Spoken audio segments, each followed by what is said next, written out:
ತುಮಕೂರು ನಗರದ ಬಟವಾಡಿಯಲ್ಲಿರುವ ಶ್ರೀರಂಗ ವಿದ್ಯಾಮಂದಿರದ ಆವರಣದಲ್ಲಿ ಕುಂಚಶ್ರೀ ಮಹಿಳಾ ಬಳಗದ ವತಿಯಿಂದ ಆಯೋಜಿಸಿದ್ದ ಸಂಕ್ರಾಂತಿ ಸುಗ್ಗಿ ಸಂಭ್ರಮದ ಕಾರ್ಯಕ್ರಮವನ್ನು ಪರಮಪೂಜ್ಯ ಗುರುಗಳಾದ ಡಾಕ್ಟರ್ ಶ್ರೀ ಶ್ರೀ ಶ್ರೀ ಹನುಮಂತನಾಥ ಸ್ವಾಮೀಜಿಯವರು ಉದ್ಘಾಟಿಸಿದರು.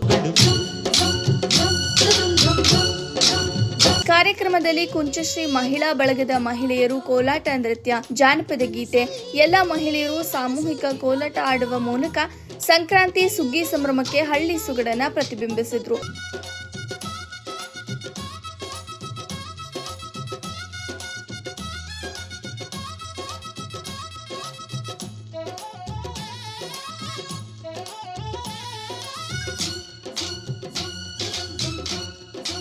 ನಂತರ ಮಾತನಾಡಿದ ಅವರು, ನಮ್ಮ ಪೂರ್ವಿಕರು ಆಚರಿಸುತ್ತಿದ್ದ ಸಂಪ್ರದಾಯಗಳನ್ನು ಮುಂದುವರಿಸಬೇಕು, ಬುಡಕಟ್ಟು ಸಂಸ್ಕೃತಿಗಳನ್ನು ಬೆಳೆಸಬೇಕು.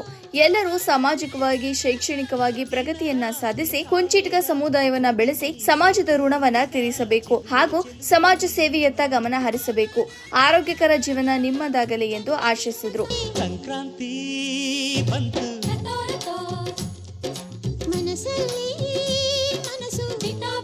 ಈ ಸಂದರ್ಭದಲ್ಲಿ ಕುಂಚಶ್ರೀ ಮಹಿಳಾ ಬಳಗದ ರಾಜ್ಯಾಧ್ಯಕ್ಷರಾದ ಶ್ರೀಮತಿ ಲಲಿತಾ ಮಲ್ಲಪ್ಪನವರು ಮತ್ತು ಜಿಲ್ಲಾ ಕುಂಚಿಟಿಗರ ಒಕ್ಕಲಿಗರ ಸಂಘದ ಅಧ್ಯಕ್ಷರಾದ ಶ್ರೀಯುತ ಶ್ರೀಧರ್, ಉಪಾಧ್ಯಕ್ಷರಾದ ಅಶೋಕ್ ರವರು, ಶಿರಾ ಕುಂಚಶ್ರೀ ಬಳಗದ ಅಧ್ಯಕ್ಷರಾದ ಮಂಜುಳಾ ರಾಮುರವರು, ಶ್ರೀಮತಿ ಸುನೀತಾ ರವರು ಉಪಸ್ಥಿತರಿದ್ದರು.